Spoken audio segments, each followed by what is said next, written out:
Bottom of the table, Mainz impressed in their recent draw to Dortmund. The first point collected by new coach Bo Svensson on his third game in charge. Mainz were facing Wolfsburg, who drew 2-2 against Leipzig at the weekend. And the 0-5 has had to defend early on. A Maximilian Arnold free kick 22 minutes into the game, but that one was over.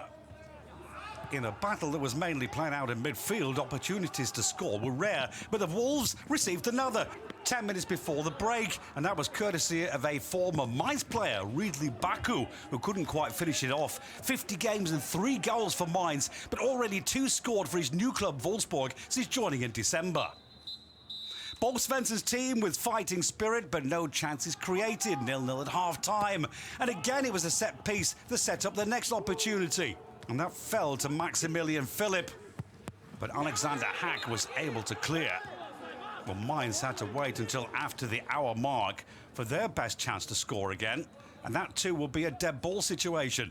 Free kick from skipper Daniel Latzer. Jonathan Burkhardt, who scored his last goal against Bayern in the new year, couldn't bury this one.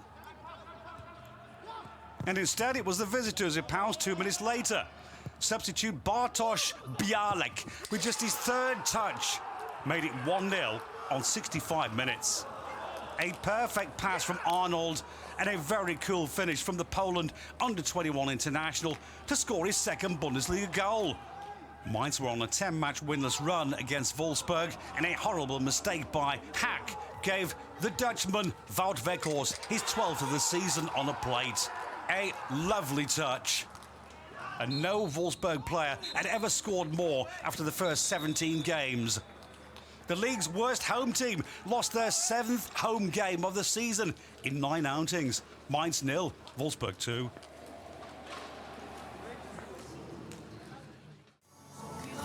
Both Hertha Berlin and Hoffenheim are underperforming. Pressure on Bruno Labbadia and Sebastian Hoeneß to get results for their respective sides on match day 17. In a cagey opening 45, Hertha were gifted the chance to take the lead on 10 minutes when Kazim Adams was adjudged to have fouled John Cordoba in the penalty area. Despite Matheus Cunha's return to the starting 11, it was Krzysztof Piątek who stepped up, but the former AC Milan striker was denied by Oliver Baumann. The goalkeeper fresh from his first clean sheet of the season in the goalless draw with Arminia Bielefeld. Neither side had scored in their previous 2 games going into this, but Hoffenheim would find a way through on 33 minutes. Sebastian Rudi's effort took a notable deflection off Matteo Guendouzi. Christoph Baumgartner, back from a ban, produced the fine work to lay it on. The weather was miserable, so was Hertha's first half. And despite playing Cunha, Piątek and Cordoba, they looked bereft of ideas. Not that Hoffenheim were bursting with them either. However, they kept the hosts at arm's length before further fortune presented Ante Kramaric with his first chance of the game. The Croatian took it midway through the second period.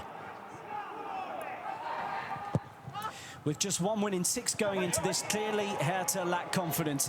In pursuit of a fight back, they left gaps in defence. Ilas Beibu, a substitute, nearly capitalised, smacking the frame of the goal. Kramaric was fouled from the rebound and stepped up to take the free kick himself with a couple of minutes remaining. Desperate to rediscover his goal-scoring touch, Kramaric had his second. A well-struck effort, his 10th of the season in the league. Hoffenheim securing the win to go above Hertha in the table.